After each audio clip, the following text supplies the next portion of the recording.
High rate, high volume shale gas fracturing, just meaning they're putting a lot of sand, a lot of water down there to frack the well and to make it produce gas for a long, long time, as much as you can. The reason I asked that little question about who's property owners, if you had more than 100 acres in the middle of the Marcellus, you're already a millionaire.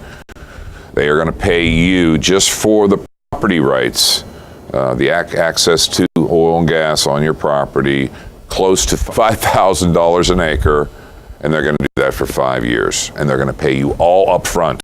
It's all up front money. So if you had 100 acres times 5, that's your buy-in. That's what Range, that's what Atlas, that's what EQT, that's what these companies are going to pay you for access rights to your property for 5 years. You also get between 12 and 18%, most of the time 17 or 18, you get 12 to 18% of the royalties or the gas that's produced. So you're now a millionaire again. So none of you guys were smart enough, like Dave, to go out and get 100,000 acres, 1,000 acres. I have 7 acres. I'm going to make a little bit of money, but I'm not going to make a lot of money. So that's the first process. And I'm going to try and talk about ways that you guys can understand how to make money. This is a conventional frac site. I don't know how much of you guys have seen these, but basically this is the water they bring in to frack the well. That's your frack water. These are your sand storage vessels. You again want to put a lot of water and sand down that hole at high pressure to open that fracture lattice, to pack that sand in there and not allow that well to close off and bring less gas back to the wellhead. These are all your frac vehicles. Those are Cumming diesels. I think 2 of them would fit in this room. That's how big they are. And they generate the pressure to create the water and the sand flow down into formation through the fracture lattice, the hole that you just pumped. This is your flowback pit. This is the water that comes back once you frack the well. And then you got a myriad of different vehicles in here that will monitor the fracture conductivity, the seismographic, and all the other things. I don't want to talk real technical, so we'll move on. But that's a frac crew. That's a Marcellus well, and that's their goal, is to go down there and crack that one. That's the Monongahela.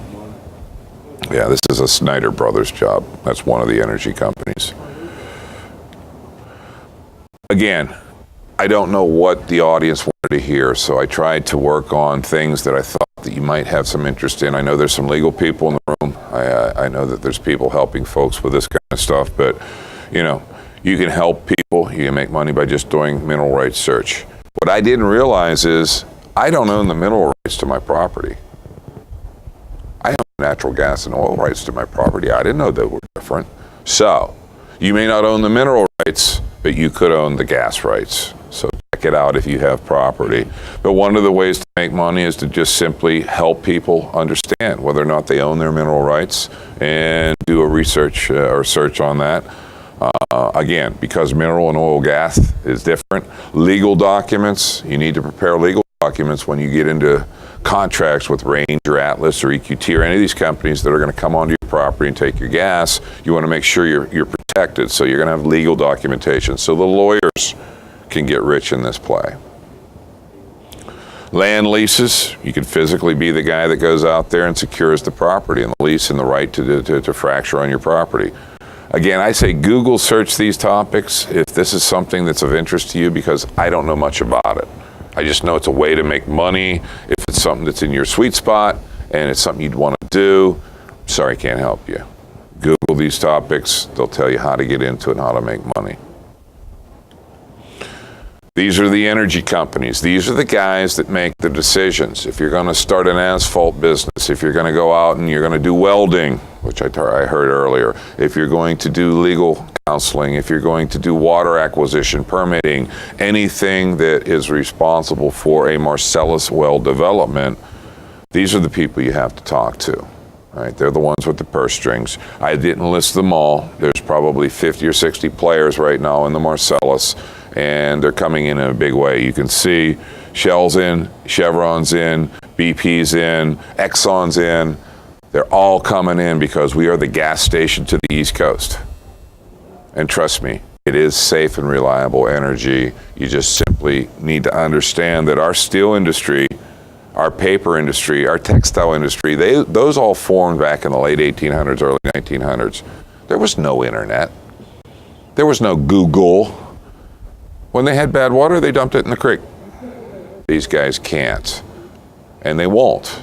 They just need to know what the rules are, and that's our wonderful legislation. Won't tell them what rules to play by, but they will play by the rules. But the point being is, you type in frac fluid, and it says benzene. They haven't used benzene in their frac fluid designs for over 50 years, but people still see the B word. The B word leads to the C word, which is cancer, and all of a sudden, all your cows are dead, all your babies are dead, and everything's wrong. Not the case, guys.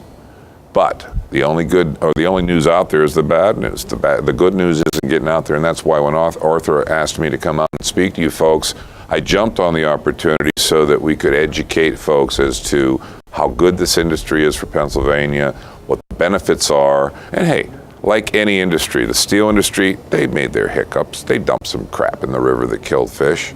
Still do. Coal industry, the mining industry, the textile industry, the paper industry. Anybody in a state that was near a paper mill goes, man, what's that smell?